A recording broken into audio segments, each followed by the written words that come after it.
Right, we might start at like 6:05 just to give people a chance to come on in. Yeah.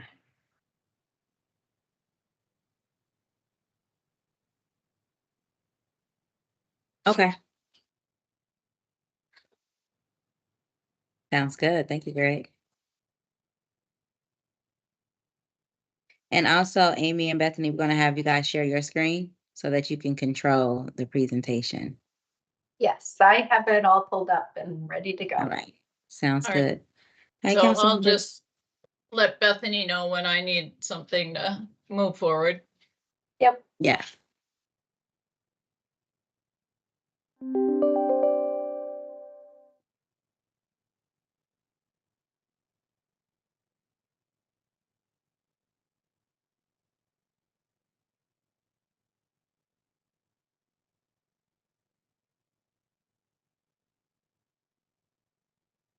Okay. See if I can pull up the documents now.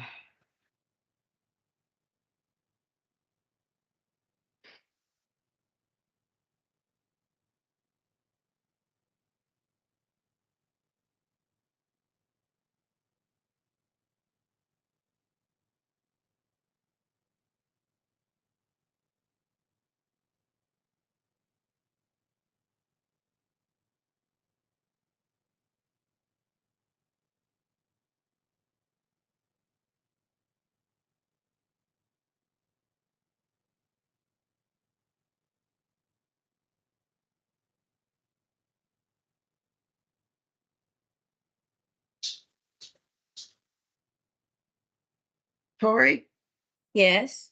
do I have to fill out an application? Am I missing something to stay on the board? Yes, I'll send it to you directly so that Oh, you can okay. go ahead and get that. All right. I want to Yep. make sure I didn't miss a deadline. No, no, you still got time. The 31st is the last day.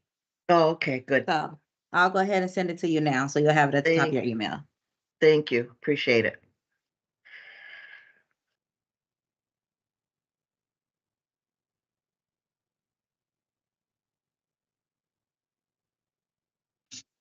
Hey, Councilmember. Hello. Hey, everybody, I'm probably going to go off screen for a little bit because I'm in a car. I'm not driving, but I am in a car. Okay. That's fine. Okay. How's everybody doing? Doing pretty good. Hi, Michael.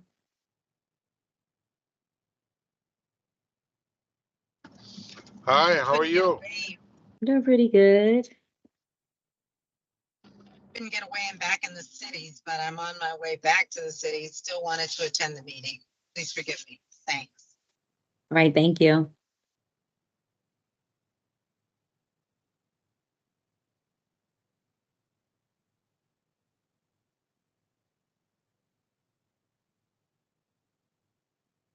We're going to start at 6:05.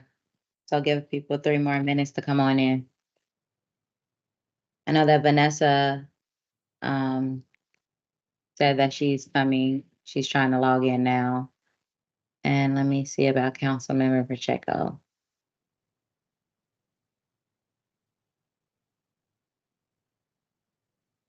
I think he had computer issues earlier. Hey, Carmen. Hello.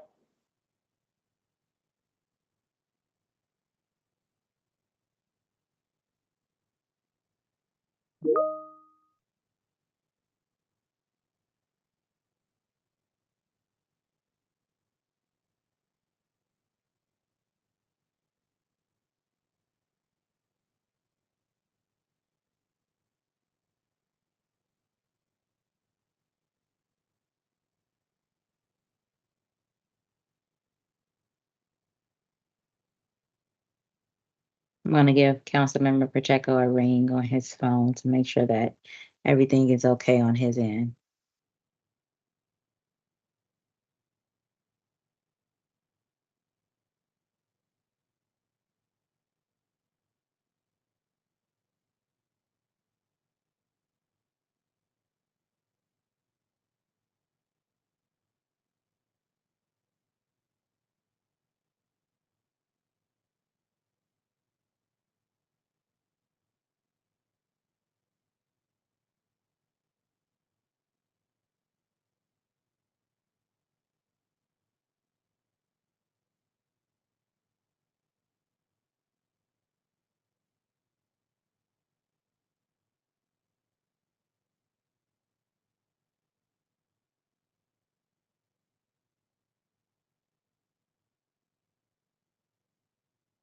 Hi there, Mitchell.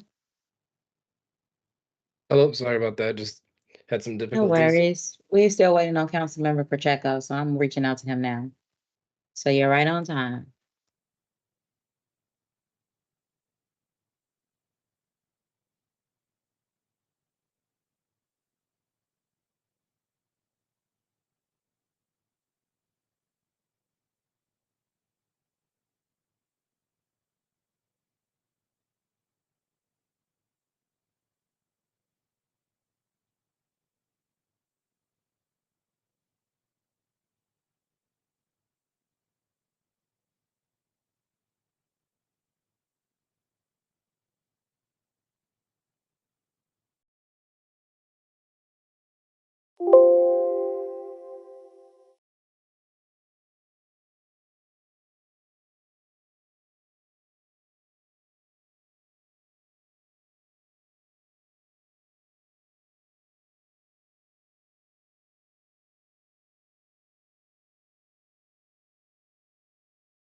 Tori or Lila, what do we need for quorum? Tori, is it 6 now?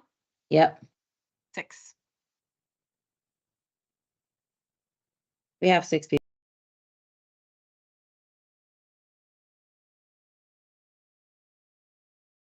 All right, well, we go ahead and get started here. We got a lot to talk about this evening here. So we are currently at 6 members and we have that. I'll call this meeting to order.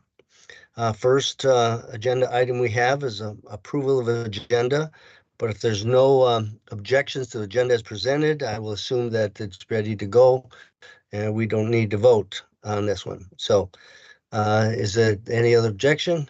Seeing none, then I'm going to approval of the minutes. And you've received them in your previous email and the notice of this meeting. So at this time, I would entertain a motion to approve the minutes as presented. So move. Is there a second? All right, all in favor, say aye. Aye. Okay, minutes have been approved. At this point in the meeting here, we do offer the time for a public invitation to have up to 5 minutes to speak on anything interested to them in the agenda here. And so I don't know, I've seen anybody, I don't know that there's a formal way where they could sign in unless Lila or Tori, is someone asked to be on the agenda for this evening? No one requested through email. We put it on there last Friday to have people come on in to request. Nobody requested. Okay. All right, well, then we move to the first item on the agenda, and actually it's our main item other than the election of co-chairs here. So at this point, we're going to have the presentation on the highway system harms, impacts, and mitigation priority study. So we have Bethany Brent, Sergeant, Planning Analyst, and I don't know what this UPWP projects, and MTS, and Amy Venowitz, Director of Metro Transportation Planning. So with that, I will turn it over to, well, who's ever going to start? Brittany? Sure. No, I'll start us out Okay. here today. As the council member said, I am Amy Venowitz, Director of Transportation Planning here at the council. And I am going to give a little bit of an update on the work that our unit does within the council, a little bit of background of how we fit within the council. So that might give some better understanding of where this project originated and why we are moving it forward within the region. And after I give that introduction, I'll turn it over to Bethany, who will really do the details of what we're doing in this study. And if you want to move to the next slide, Bethany, we wanted to put at the end of the presentation tonight, we have 2 specific questions that we're going to be asking the committee members for feedback on. They're shown here on this slide. They might not make a lot of sense right now since you haven't seen the presentation yet, but we thought we would put them up here, and as we're going through the presentation, it can kind of jog your questions, and at the end, we'll be coming back to these for your feedback. So the 2 questions to keep in your mind are there any highway harm categories that we didn't talk about within the presentation and that you think are important for us to keep in our awareness? And then we also are going to be talking about how we are engaging groups within this study, and one of the groups will be a group primarily made up of community-based organizations, and they really will represent a big piece of feedback for us. So we will be asking you your thoughts on who we should be thinking about to ask to join us in this work on that group. So those 2 questions for you to keep in mind. If you move to the next slide. So transportation planning, we are within a division of the council called Metropolitan Transportation Services that is shown here on the far right. And we are one of 4 divisions within the council. And our executive director, Charles Carlson, then reports directly to Ryan O'Connor, our regional administrator. And next slide. Our Metropolitan Transportation Services is one of the smaller divisions within the council, and it has 3 functions, which are actually kind of separate even from each other. The first function under Jerry Sutton is contracted services. This is transit services that are contracted out to private providers. It includes Metro Mobility, Transit Link, our Metro Van Pool services, and that is one of the functions under Charles in MTS. The second is under Heather Giesel, who has a unit that focuses on grants management and financing, and we provide a lot of funding that goes out to local units of government and also transit providers through subrecipient grants. And that function is also within Metropolitan Transportation Services. But the work that we're going to be talking about tonight is really under my direction on the far right there. I direct a group of planners that do transportation planning, and we do long-range transportation planning and also programming of federal funds for all modes within the region. So highways, transit, bicycle, pedestrian, aviation. Oftentimes people don't necessarily think of the council as having a major role in highway planning, as we'll be talking about tonight. But my group is deeply partnered with the Department of Transportation, and we do a lot of highway system studies. And the Highway Harms Mitigation and Priorities study that you'll be hearing about tonight is just one of those studies that we move forward. Next slide, please. Another reason we're a little bit different within the council is that transportation planning, we operate under both federal requirements and state requirements.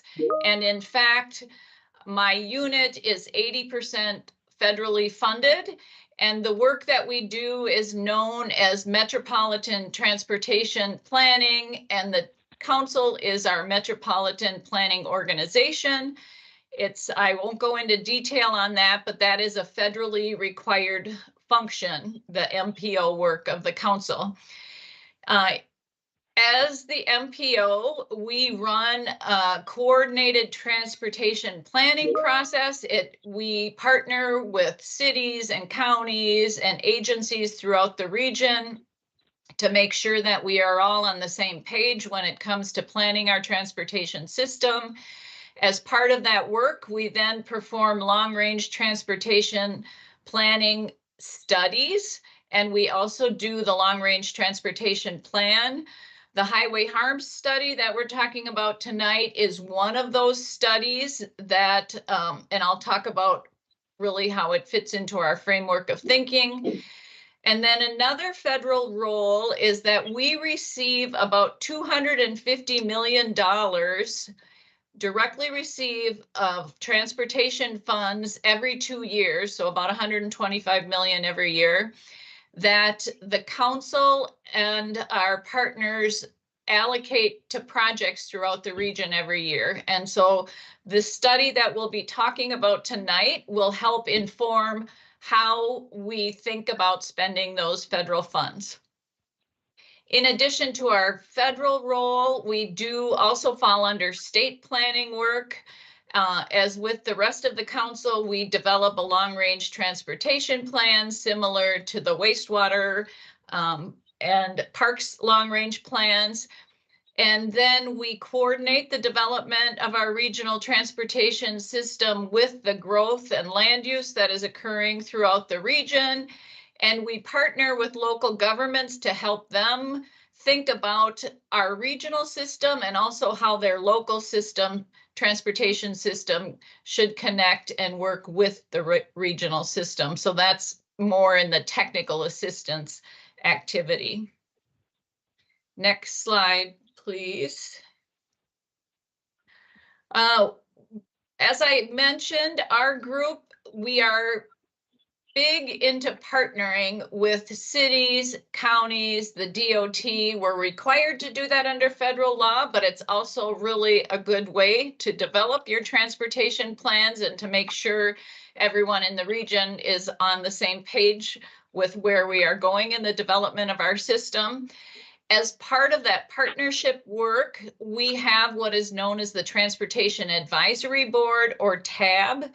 This is the group. It's made up primarily of local elected officials, but also agency representatives and citizen representatives that are appointed by the council. And this is the primary group that really guides our planning work and gives us feedback. And under that tab, we have technical groups that we also frequently partner with, and they give us a lot of insights on how our technical partners are implementing projects and how they think about transportation. So we have kind of a built-in partnership and way of thinking about the transportation system, but that doesn't mean this is the only thing we do for outreach on our work. We do a lot of public engagement, whether it's focus group studies, direct public engagement, coming to committees such as the EAC to talk about the work that we're doing. And we think the more feedback we can get on our proposed work, the better. It really makes for an improved product for us. Next slide. Hopefully you're all familiar with this slide. These are the 5 regional goals that are established in the just recently adopted development plan for the region.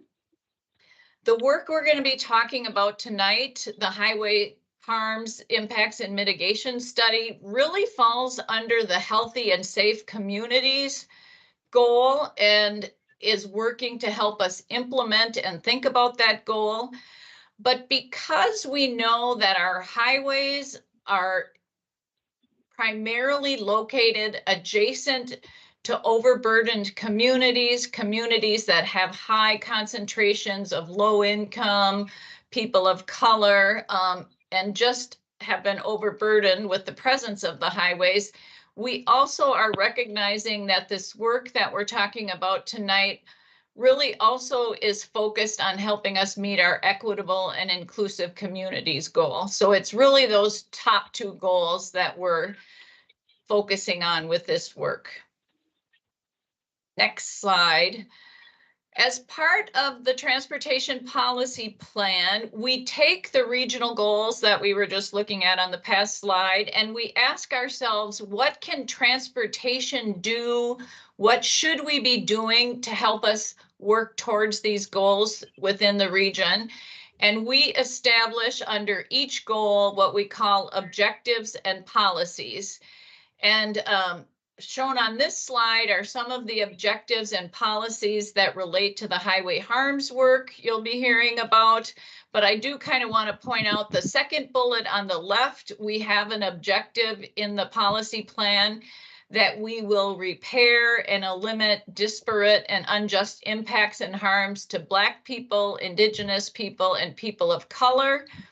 And we also have a policy shown in the third bullet on the right that when we implement our transportation investments, we will focus on repairing harms and impacts caused by our transportation system to historically disadvantaged communities. So those are two of the key objectives and policies that this work is falling under tonight. Our planning studies, generally the flow of how our planning studies come out is we have a policy plan, as we were just talking about. It sets objectives and policies, and then we think to ourselves, we don't really know enough about how to do that objective or how to implement that policy. And so frequently we put in place a planning study, such as the one we're going to be talking about. The planning study is really meant to dive into depth on the issues, establish a framework for thinking about the issues, and maybe most importantly, help us think about how to invest in achieving the outcomes that we want from that study. And so when we are talking about the highway harms study, the long range goal and outcome of this study really is to impact how we invest in transportation, to help us think about how do we invest in mitigating harms that have been caused by our regional highway system. So that is our long range goal with this study. And with that, that's a long intro, and I will turn it over to Bethany to talk to you about the specifics of the work that we're starting on. Thank you, Amy. My name is Bethany and I'm the project manager for this. So I really want to start with the introduction to this study by acknowledging why we're doing this project, the specific transportation aspects of it. And we really are looking for new insights to change how we do transportation planning. I think it's important to recognize that the highways do provide value for the region. We know that they've catalyzed growth and provided that wide range of benefits to the region and its economy. But we also know that highways have major impacts to the adjacent communities across the region, not just in the urban core. So this study will help us more completely understand the impacts that highways have and identify tangible solutions to maximize the benefits of our investments. So throughout this project, we're going to explore the history of the regional highway development and the impacts to communities. So we're going to connect with people who were and continue to be impacted by the construction and operations of the highway system. And we'll use research, technical analysis, and engagement to identify better opportunities to do better projects with more holistic mitigation options moving forward. We really do hope that this project is going to advance a fuller understanding of transportation benefits and burdens and build support for changing how we do business. The project goals here are various for the different elements of the project, but really we intend to use a robust community-based engagement approach. We have excellent researchers on the team to build the consensus for the project findings. And the outcomes for this project include interactive tools for the public to see the history of the system and the various harms, and project guidance for mitigation, performance measures, and then publishing the findings of the study. So within the project objectives, we have 6 key objectives, but we really, again, want to elevate those lived experiences of people who have experienced the harms in the past and continue to do so. We have 3 organizing concepts for this plan, and we start by understanding that the impacts of projects is really complicated because across the region, one community's harm may come with benefits for a lot of other communities. So we'll try to understand the full story and find some balanced ways to address these really competing needs. Using a public health framework helps us look at the bigger picture of what affects people's well-being. So we'll use the social determinants of health approach that look to see the actual factors that shape community outcomes. And finally, we know that the systemic harm has left lasting effects on individuals, families, and communities. So we are being very intentional about creating space for their voices and allowing them to be heard in their own words, building off some of the qualitative engagement that we did to set up the TPP, or that long-range policy plan. The project schedule, this is a very, very long project compared to a lot of the planning studies that we tend to do. So you can see the 6 major elements of the project, including a literature review, engagement, research, and then developing that toolbox of mitigation approaches. So we kicked off in very late December of 2024. So and then we will go through the middle of 2027.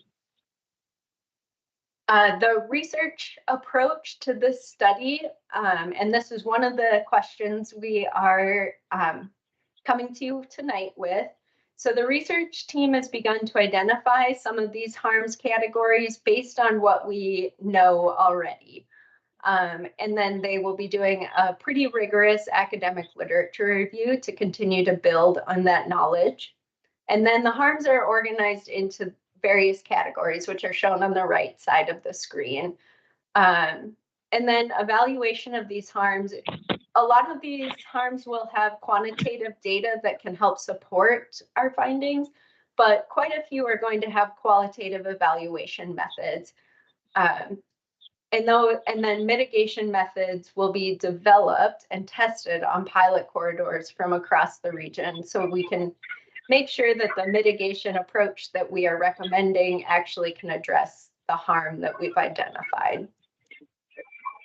For the engagement approach, we have a multi-level approach here, beginning with some internal stakeholder groups, including a project management team that includes staff from community development and transportation. And then we have all of the standing committees within the council. So EAC tonight, the committees that Amy talked about earlier, and then Transportation Committee and the council as a whole. We do have technical and research panels that we'll discuss in a little bit. And then the Highway Harms Policy Group. So that really is that community-based organization serving on a policy group to guide the higher level direction of the study. And then we have a research and equity panel made up of subject matter experts in the area of equity-based research. So they will help make sure that we are technically on solid footing.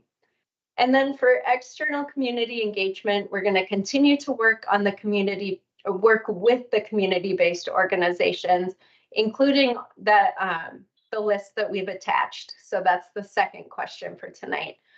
And we will work with those partners to set up focus groups, listening sessions, ensure that our languages are being, or the materials are translated to languages that we support and our partners need from us, and then some online tools as well.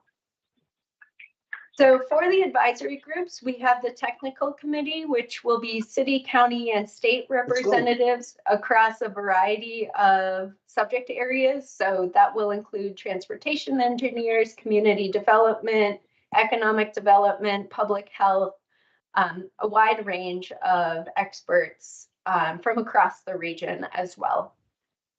The Highway Harms Policy Group, as I said, community-based organizations, representatives, and we're really looking for transportation expertise or relationship between their mission and transportation. And then finally, the committee presentations, as I mentioned.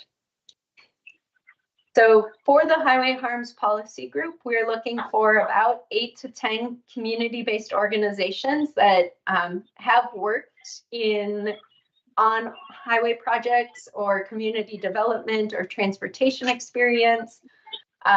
We are looking for a 2-year commitment. It will be 8 to 12 meetings across those 2 years, and then we expect a significant amount of work, and the co-chairs will have additional duties. So here are the questions. If you would like to jump in now, otherwise you can hold them until the end and we can go through then. Maybe just a reminder, Bethany, we had a draft list of community-based organizations that we have identified. It was attached to the presentation for this, for tonight on the website. So I don't know, if you haven't seen it, you could call it up. And we're looking for feedback on really 2 things. Do we have which groups would be good for our highway harms policy group? And then the second piece, maybe what are some of the other groups that we should be thinking about and should draw into our external focus, our external engagement work and focus group type work. So I'll give you a minute to think about that a little bit more. Here are the folks that we have identified for the research and equity panel. They bring some experience nationally working on this type of work, and then quite a few local folks who have led a lot of the historical research of the highway system development. So again, pulling up these 2 discussion questions for tonight, and I will pause here and open it up for any questions, comments, any feedback for us.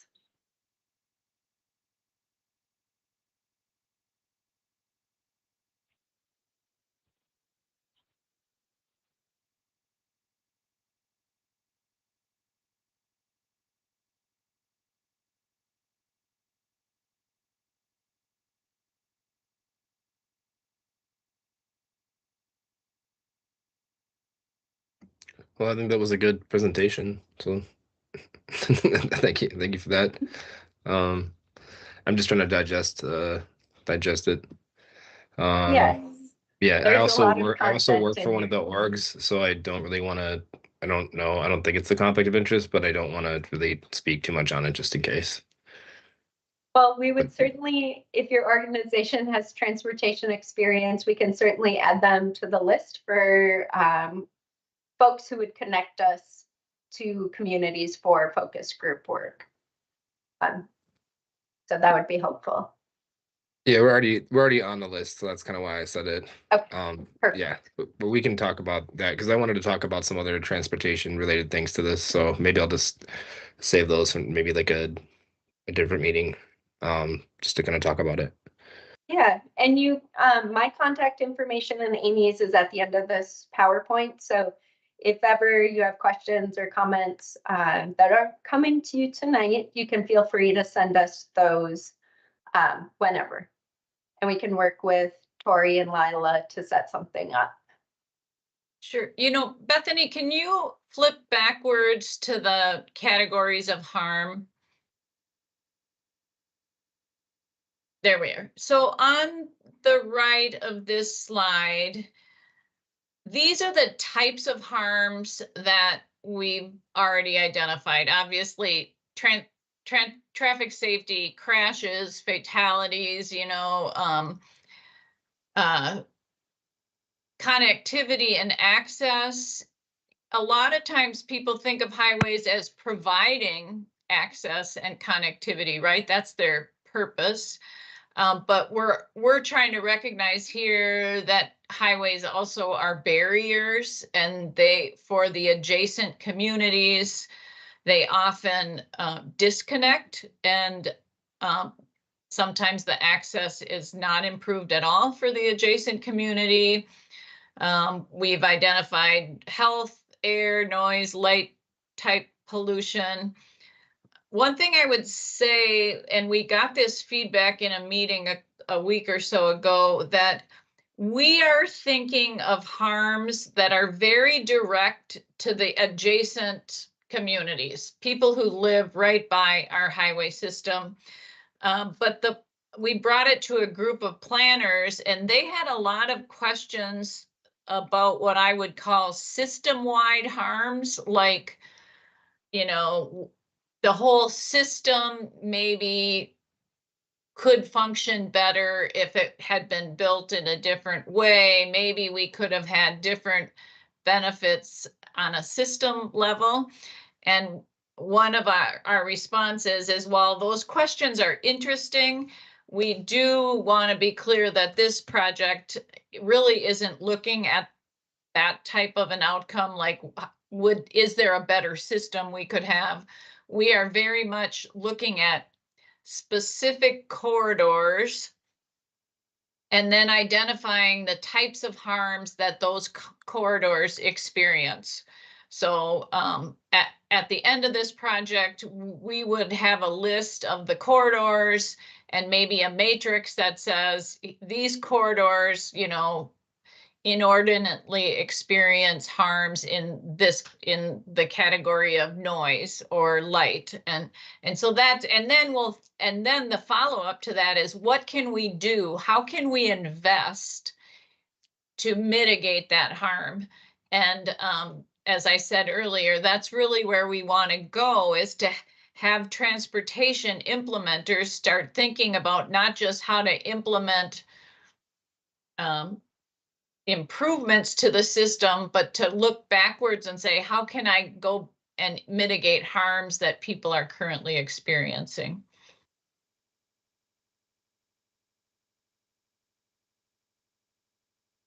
And I see a hand up. Yeah.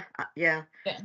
Okay, when I look at this list and I look at the 9 icons that you have here, the one that jumps out to me is, well, environment and climate. And that's because those are issues of concern, but specifically the trust and accountability. And I've been talking to people about the 252, the highway, and the proposal to make it an extension of 94 to a freeway. And even a recent article where the mayor said, and this is maybe more related to MnDOT, but if MnDOT is a partner, then what that partnership reflects on the Met Council, that people are feeling very distrustful because they feel right now that they're not being heard, that at every presentation that's done, there is no feedback, there is no accountability of, we hear you and this is what we're doing about your concerns. And if you skip that, then that level of trust then disappears more and more. And so then you end up with total distrust. And when you have total distrust, people have a tendency then to back away. of saying, why am I putting time? Why am I committing myself to this? If I, you know, if you're not listening to me, if you're not hearing me, if you're not um, letting me know that you hear me, let me know that what you're going to do about my concerns. And so that's where that, to me, that trust and accountability should be number one of those 9 icons. And that should be one of the first areas that should be considered and worked on, because then everything else can flow after that. But unless you have trust and unless communities feel that you're accountable to what they're saying or to the work, then everything else is just going to fall by the wayside. You know, as a community member who has done a lot of these, you know, I go someplace to a presentation that the city or the county or whatever is doing, and then I find out that some of these decisions are already made. And so those presentations are basically to tell me, this is what we're doing, and let me know what you think. But at that point, what's the difference what I think? It's a fait accompli. It's done. So don't waste my time with that. Just tell me what Thank you're going to you. do, because you're going to do it anyway. That's a very good comment. And it's, we recently completed a study called the Transportation Needs in Daily Life. And that was one of the findings in that trust and accountability are really hard things to regain after you've lost, and they're really hard to go to communities and ask for feedback. So that's why we've added that one. And admittedly, it's going to be very hard to qualify or quantify, but we do want to recognize that that is definitely an outcome of the transportation system. You know, even if you go and say, we admit that we didn't listen at first. If you can be truthful to me and say, we admit that we didn't consider this initially, but now we are, and I've come back here to listen to you with all my heart. I'm open and I'm open minded, and I will come back again and again, and I'll tell you where we are in this process, not just once. I did want to add, MnDOT is a very strong partner in this work that we're doing. It's council led, but MnDOT has a presence on our project management team, and they will be partners on our technical team. And and they are supportive of the work and open to the outcomes of this work. So even getting them to go that far, we thought was a big step. And so I think they are open to hearing this type of feedback. And I'm not sure they always know how to react and change, but that is one of the purposes of this work.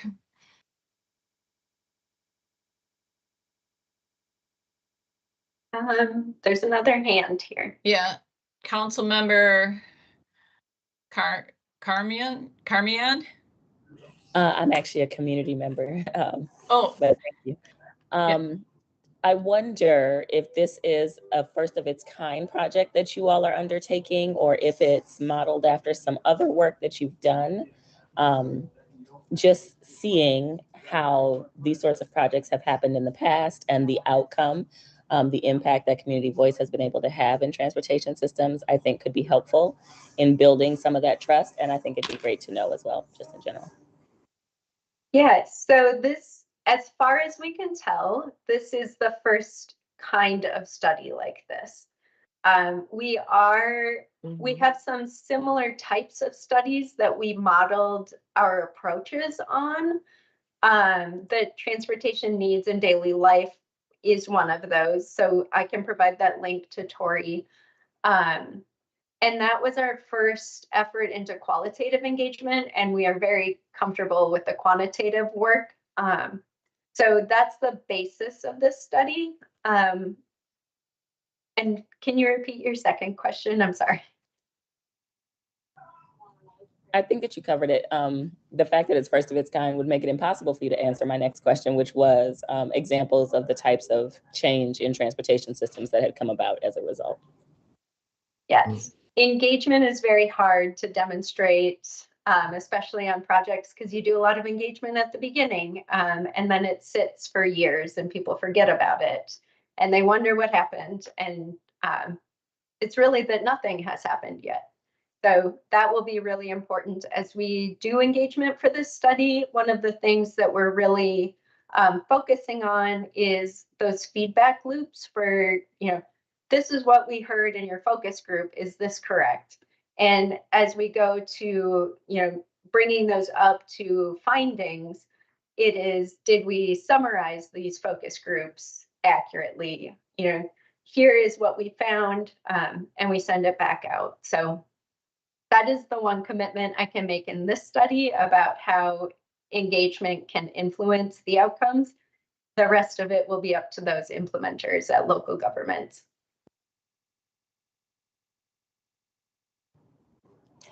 And if there's no other hands, I do also wonder, you indicated your department is 80% federally funded. Is this project fully funded, or is it possible that it could go away? I will let Amy talk about the logistics of that. It's not going away. I will assure you that. We have a consultant under contract. We've started. As I mentioned at the beginning of the presentation, this project is about healthy and safe communities.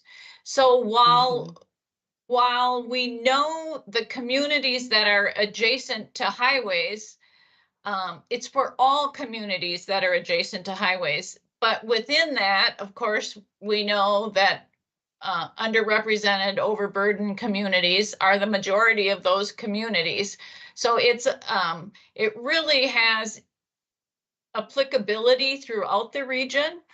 And we will be identifying corridors that are in all of the counties, and then the types of harms that each corridor and the communities adjacent to them might be experiencing. So we might adjust how we talk about this study a little bit with our federal partners, but we're confident that it will continue to move forward and that we can satisfy them too.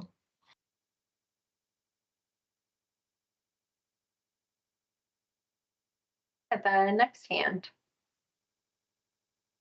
Yeah, so just being in North Minneapolis, I'm at large member, but North Minneapolis resident.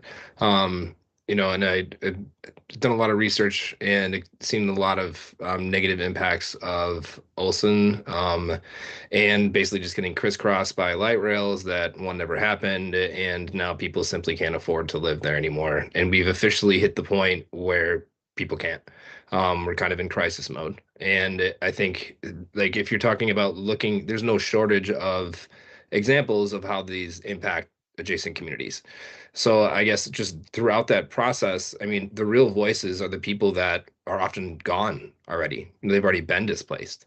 So you can talk to advocates or like people in these neighborhoods, but I mean, seeing it on the ground, I think that like those voices need to be a huge part of this. And you can have advisory committees and stuff like that, but I mean, where I work, I see the real impact every day, and I see the harm that's been caused. So, I just adding more highways, or like Arnita was talking about, like you're going to be putting this, the project that Arnita was talking about.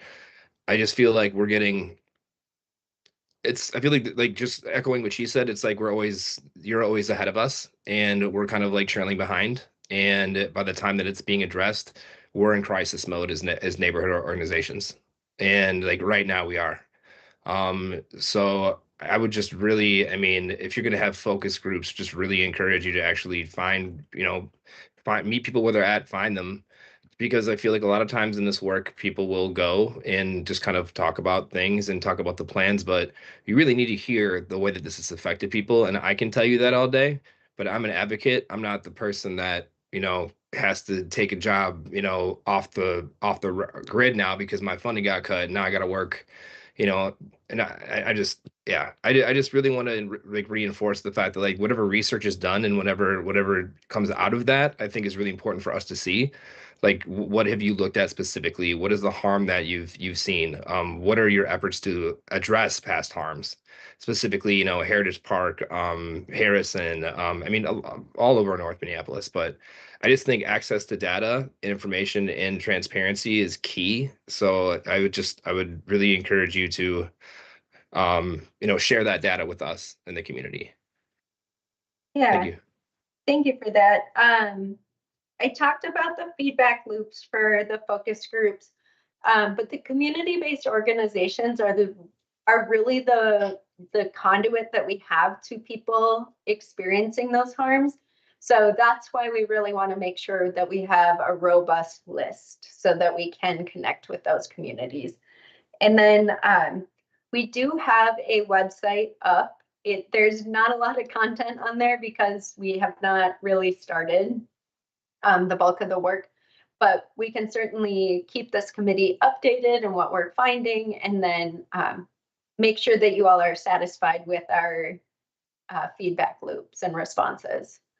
So, and I can't promise when that update could come, but I can certainly work with Tori and Lila to make sure we're coming back. Anita? Yeah, thank you.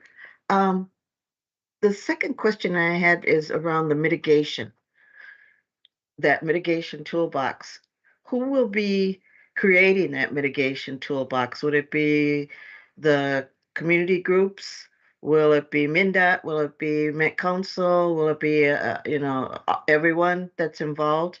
And what are you looking specifically to put in that mitigation toolbox? Because sometimes mitigation can just be avoidance, and sometimes it can just be minimalizing the situation. And so, and I'm sure that if you let community groups be involved, that won't happen.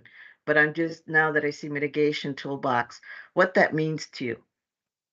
Yes, so the mitigation toolbox is going, will identify responses to each of the types of harms that we identify. And part of that is working with our technical advisory committee, who have the actual implementation subject matter expertise. And so, but the policy group will be really the ones thinking about the mitigations and if they are adequately responsive to the harms in those communities. So it's going to be a combination of both. Is this technically, legally feasible? And does this adequately respond to the community's need? And then we'll have to do that delicate balance of how we put them together. Okay. Just if I could add on, would potentially any of that mitigation involve compensatory? It could, but I think that's one of those legal questions that I think we have, because the money that Amy mentioned that we do have access to through our federal planning dollars and investment dollars does have restrictions on how we can use that. So, but that's not to say that we couldn't explore other sources of how to do that. Yeah, and I might add on to that a little. One of the things we're going to try to do is identify mitigations without limiting ourselves to we don't have the money, or we can't spend the money, or it's too much money, or not knowing who would do it. So the toolbox is really going to be, these are the sets of solutions to the harms. And a later step might be, well, then we got to find money to do those things, right? But there, even if we don't think we have the money, it's still going to be on the list, because oftentimes we find that creating that and bringing that realization, that's what generates finding the money, right? So the mitigation toolbox, and some of those activities might not be transportation activities. As you mentioned, it could be compensating communities. It could be establishing, doing some economic development type of work. We've often heard about jobs too, like how about helping find transportation jobs for the impacted communities? So a whole variety of activity types might appear in that mitigation toolbox. Thank you. Council Member Carter. Thank you. Again, I also very much appreciate your sharing with us tonight. It does appear from looking over the list that you have a really good list of organizations. And to my mind, the categories appear to be complete. I think to myself, well, where's this and where's that? And it seems from looking at the categories, there is somewhere for the things that I'm thinking of to be addressed, the issues that someone might want to bring up within those 9 categories. So I appreciate that thinking already. I wanted to, and again, thank you for sharing that you'll be working with staff and coming back before this group, as well as others along the way. I'm wondering too, if there will be a project website that will contain updated information about the project, where it's been, where it's going, frequently asked questions or something of that sort about the work, a place where we could look in, according to the timeline.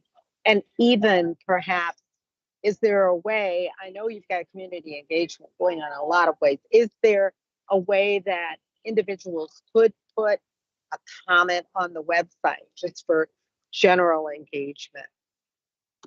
And then finally, I wanted to ask if, because although things seem complete in looking over them tonight, one might think later of an organization or even feedback on a category. Is there an email address for you, or how would you want that feedback after this meeting? So the questions are basically about how people can keep track of the project, look in on the project, and how we can get back to you should we have comments to make after this meeting. Thank you. Thank you for that question.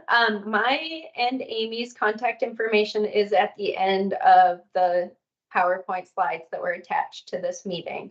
So if you have any lingering thoughts, or until the middle of 2027, you can certainly reach out to Amy and me with thoughts on this project. And I did send our communications staff web content for the beginnings of a website, but there is not a lot of content to share yet.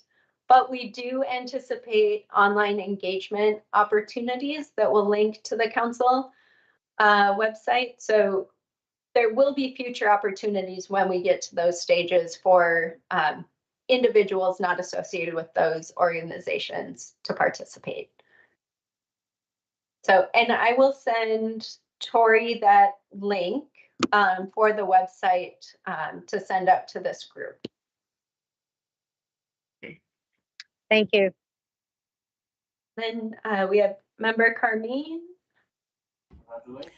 Looking at the categories that you have listed, I wonder if public safety fits neatly into any of them. I was trying to think creatively about where it might fit, and I don't think that traffic safety is necessarily the same thing. We've talked a lot in this group about the violence and other sorts of things that take place on transit in our communities.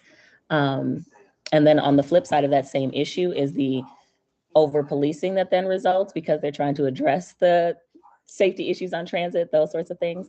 So I wonder if public safety might be its own category that it might make sense to add. And then, yes. And then Okay. Sorry.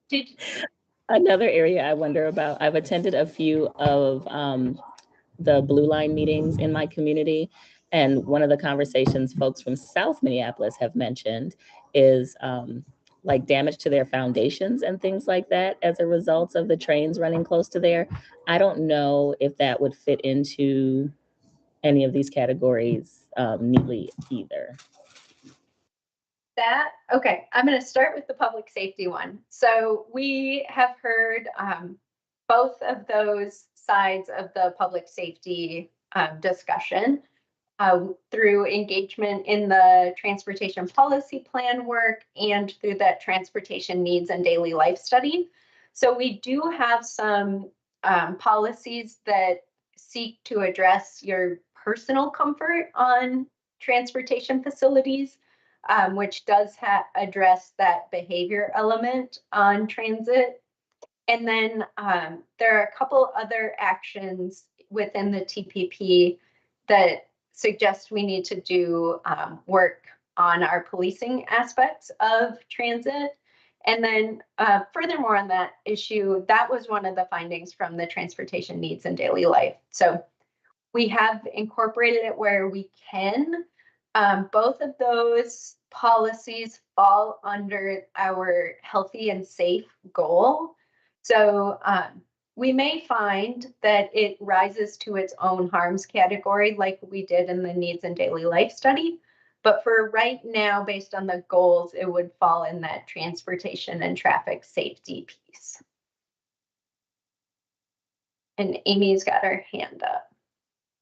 Yeah, I was just going to add that I think I hear what you're saying, that it doesn't really, if you look at this list, it doesn't appear to be there. And we've had that, we kind of had that issue as we did the policy plan too, that when you lump them together, people don't naturally understand. And so I kind of think we'll go back with our consultant and think about adding that as a whole new category, because it needs to be more visible on here.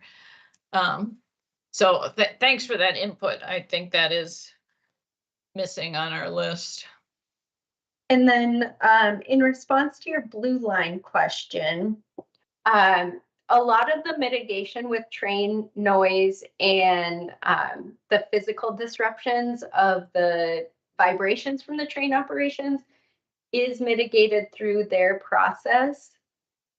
That said, I understand the South Minneapolis issue was related to construction.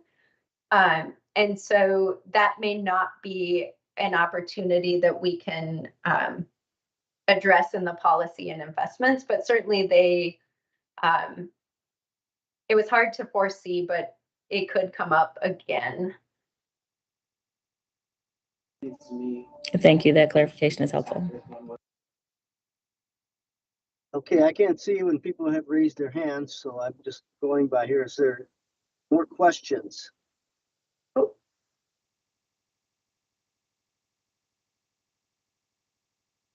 Hearing none, unless it's just me.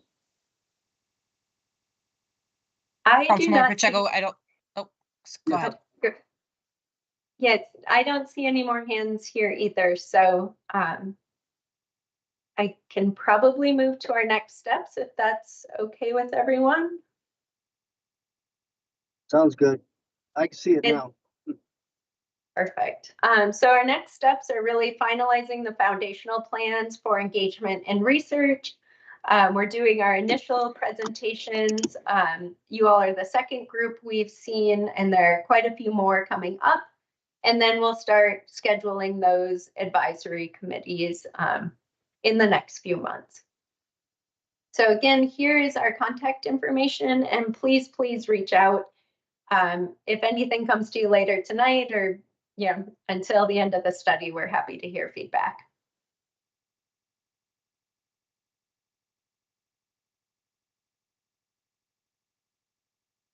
All right.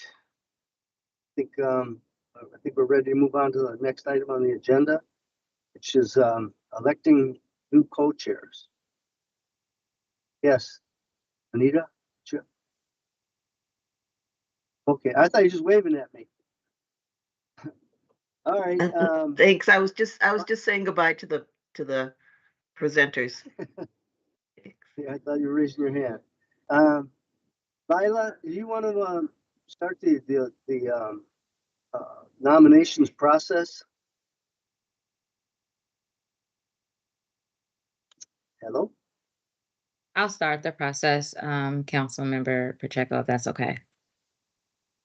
Okay.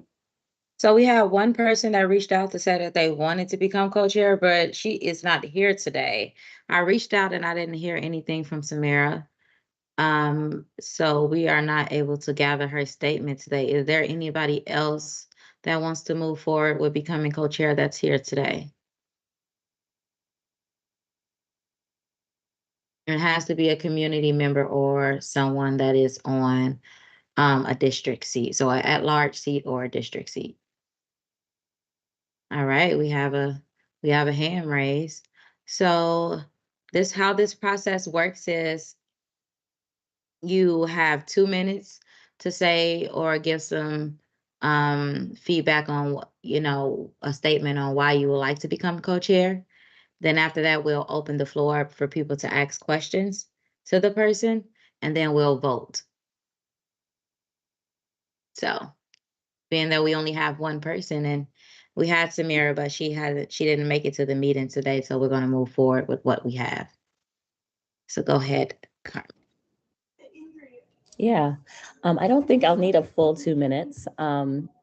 I participated in the Nexus Boards and Commissions Leadership Institute so that I could better leverage my voice as a community member to make sure that we were represented on boards and commissions. I think that the work of this group is hugely important.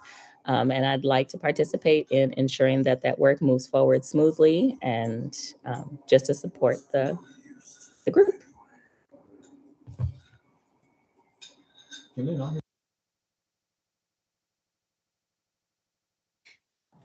And I'm open to questions if anybody has them. Yeah, and then we'll still include Samira, even though she's not here, and then we can just say who would be between Carmen and Samira. At this point, do you want to close nominations? We have 2 candidates. We've asked them if they are, at least one, if she'd like to add, and she's expressed her interest. The other one may or may not, just couldn't make it tonight. But we can move ahead. As you know, we had difficult time getting quorums previously. Now we have some interested people, so I want to keep them interested. So with that, I think I'll need a motion and a second. Let me see now. How are you going to handle these? That's Right. It's obviously not ballot. Right. It's not a ballot. It's a Menti. So I'll share the Menti code, and you guys can vote privately. So it's a private vote. I'll look at the tally of results. Since we only have 2 candidates, we only have it'll be an easier ranking for us. So she asked if anybody had any questions. I see Councilmember Tony has her hand up. Thank you. Actually, I wanted to ask if, in fact, there was additional information that you were attempting to get from the other candidate, from Samara, and if that same information had been provided by Carmen. Was it just her statement that you were looking for, such as Yes. Carmen has made? Yes. So we allow you to prepare your statements. You don't have to submit them via email. Those statements are specifically to be said in front of the entire committee. So you state the reason why And you would was like to there- be. She didn't submit and anything. I know that, okay, I know that you had announced in advance that they would have the opportunity to speak. And so Carmen has had that opportunity. Of course, Samara has not, because she's not here. And if in fact, all of the notice was given that she would be able to provide that information by your having been in touch in a timely manner, I am prepared, given those conditions are met, that she had timely notice, she could provide that information in advance. And I would be willing to just put a nomination for Carmen Foster on the floor as our candidate for co-chair. I did want to just stop and ask that question. Did Samara have notice in advance that she could provide a statement? She did have notice in That she advance that she provide could it. provide a statement. Yes. So she reached out to me specifically, and I allowed her, and I told her the ramifications of how we go about the process. And I said at the next meeting, you'll be able to provide that statement. And she has not reached out and said why she wasn't able to come to the meeting. And I did reach out to her ahead of time to let her know that we were going to be providing that space for you. Well, I do understand that there may have been emergency or something of that sort, but I'd like to honor the process as well, appreciating both for having volunteered and acknowledging that there may be some reason that Samara is not here with us tonight, but willing to move forward. I'd like to put a nomination with appreciation for your presence, not only tonight, but for your presence on an ongoing basis and your active participation, your statement of desire to help move this team forward. The name of Carmianne Foster for our vice chair. Thank you very much. All right. Yeah, I'd ask for a second as well. I'll second that. And I believe Mitchell has his hand up. I just wanted to make sure I knew how to say your name right. Is it Carmian or Carmen? Like I just want to make sure that I have it right. Yeah, it's Carmianne. Carmianne. Okay, that's all I had. I didn't want to say your name wrong. But yeah, I third. And thank you for that clarification, because I've been saying Carmianne. So Carmianne. Appreciate that clarification. So we had Okay, so- a motion and a second. All those in favor of the motion as presented? Aye. Aye. Aye. Aye. I think we have a new co-chair. Thank you all for participating. I think it's great. I look forward to working with you, Carmianne. Me too. Thank you. Me too. Congratulations. But that, as I see it, is the conclusion of today's meeting. Some good information. I think there was a good interaction here. So I had to get off and on for a minute there, but other than that, I thought it went really well.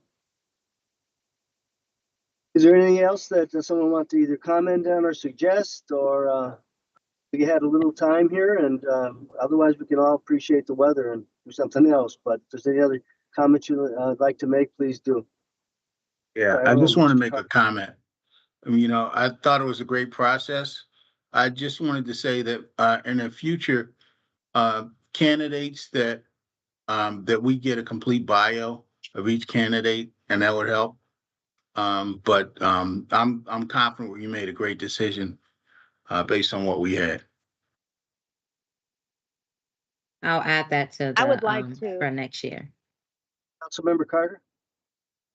Thank you. I had my hand up before, and so I thought you might think it was just still up.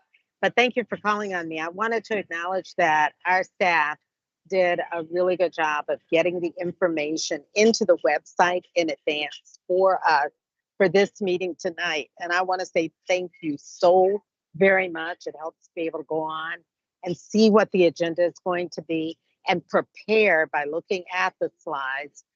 Even think about questions that we might ask or additional information that we might need.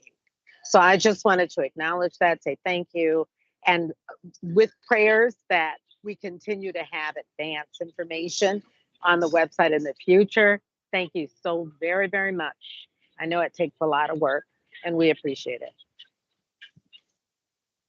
And this is Vanessa. I had some technical issues, and so I couldn't be online, but I've been on the phone just listening. And I just wanted to say congratulations to Carmianne, and thank you guys for the time that I was co-chair. I learned a lot, didn't know anything about Robert's Rule of Order. That's why I was quiet, but I did learn a lot, and it's just a pleasure to work with you all. I've gained so much information and knowledge. It's just an honor to be on this committee. So thank you, guys. Thank you, Vanessa. Well, yeah, thanks, Vanessa. It was a pleasure working with you. Yeah, Vanessa, I don't know if you can see the hearts, but thank you. Yes, thank you, Vanessa. All right, I think we, that concludes the meeting and, again. I think we had two uh, more comments on the table. I I can't just see wanted them. to say another announcement just to the public to let them know that EAC is open for applications on the record and that we will be accepting applications till the 31st of March. And I just wanted to leave it there and I'll pass it to Lila. I think Councilmember Carter has her hand up. Okay. She just didn't know So how to put it down. I was going to say congratulations also to Carmen, and thank you, Vanessa, very, very much for all of your work. I do want to share about the agendas. The agenda and materials will be on the website before noon every Friday. We always post it before noon on Fridays. So if you ever, we generally try to send out that email as soon as we update the agenda online. But if you do want to go in and look at it, that's been our practice. So if you do want to go in and look at it, 12 o'clock noon Friday, it should be there at the latest. Okay. Thank you. All right. Oh, Carmen, you have your hand raised? Yes, I'm sorry. I know that we requested that folks come to us with questions. So I also just wanted to acknowledge and appreciate the presenters today coming with actual things that they wanted to get from us. And it did feel like meaningful engagement and like they were open to accepting the feedback as well. So it was a really positive experience with that. And I don't know if that's because you all prompted them to do that or if they already had it built in that way. But I do think that worked well. And I'd love to see that continue. Thank you. And you'll be a part of those meetings now.